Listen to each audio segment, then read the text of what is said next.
Hey there, Parker Reed here, and welcome to PR Media, your home for everything movies and music through my eyes. And today we have a review of the brand new full-length studio album by pop songstress Billie Eilish, Happier Than Ever.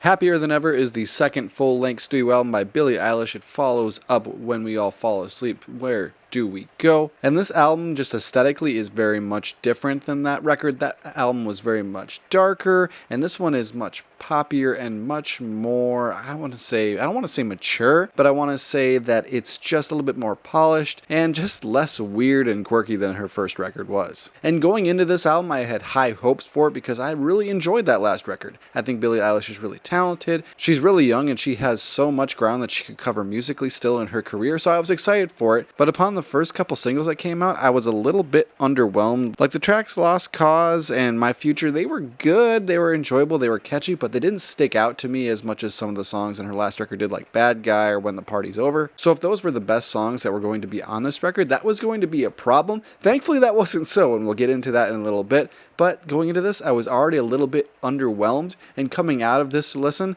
I was underwhelmed again. And the first thing I want to talk about on Billie Eilish's Happier Than Ever is the fact that a lot of albums are usually front-loaded, meaning that their best songs are in the first half, they catch you, and then they make you listen to the rest of the album. This album is about the exact opposite, where all the best songs are at the end of the album. And those best songs being NDA, Happier Than Ever, Your Power. All these are incredibly emotional, and that's the biggest theme on this album. Is it's just really sad, and it seems that she's had some lost love and sort of an identity crisis that she's been having ever since she became super famous and had so many eyes on her. And then when the pandemic hit and that was completely inverse and she was inside not doing public appearances, that would be a hard duality to deal with, and that's what most of Happier Than Ever focuses on. And right along with the themes of this album, I think one of the themes on this record that does not work is the fact that sometimes she gets a little bit too meta, and she talks about people not liking her, or the fact that she's getting older, and all these things, like on the tracks Getting Older and Not My Responsibility. Not My Responsibility being my least favorite song on this album by quite a bit.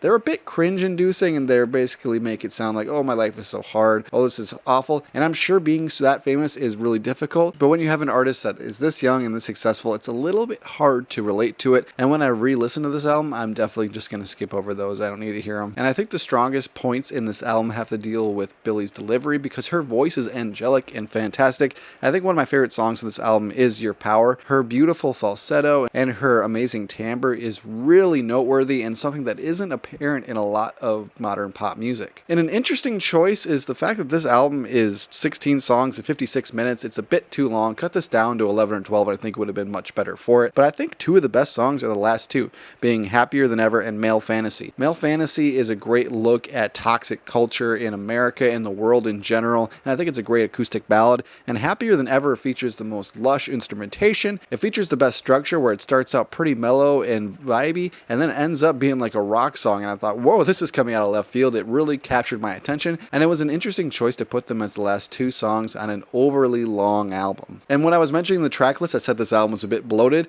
and especially in the first half, it is. It was a bit of a slog when you have songs like Billy Bossa Nova and Overheated. They just feel like a retread of stuff that was already on this record and stuff that would come after it. It didn't feel essential to me, so I would have chopped all these songs, and I would have made this a much tighter and a much more succinct record. And overall, I really enjoyed Happier Than Ever. I was a bit disappointed by it. I think it's overly long. I think some of the songs are a bit too meta, and I don't think it has the single power of like a Bad Guy or You Should See Me in a Crown or something like that would off of her last album. I don't think if she just released this first, she would have been nearly as big, because it just doesn't stand out as much. It's not as weird and quirky and dark as her last album, and it just feels like a very reflective, emotional pop album. When I went into this, I thought maybe I'll give it a 7.5 or an 8, somewhere around there sounds good for it. But when I think about those numbers, it just doesn't ring true for me. I don't think I like it nearly as much as I should, or nearly as much as other people are right now. I don't want to cheat you, I don't want to lie to you, so I'm just going to give this a solid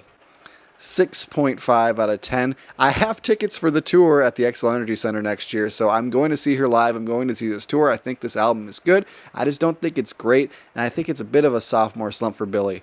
Sorry. Thank you so much for watching this video. If you like what you saw here, you can check us out on Facebook or Instagram, and like, comment, and subscribe if you so choose. My name is Parker Reed. You've been watching PR Media. Keep supporting physical media, and I'll see you next time. Thanks, guys. Let should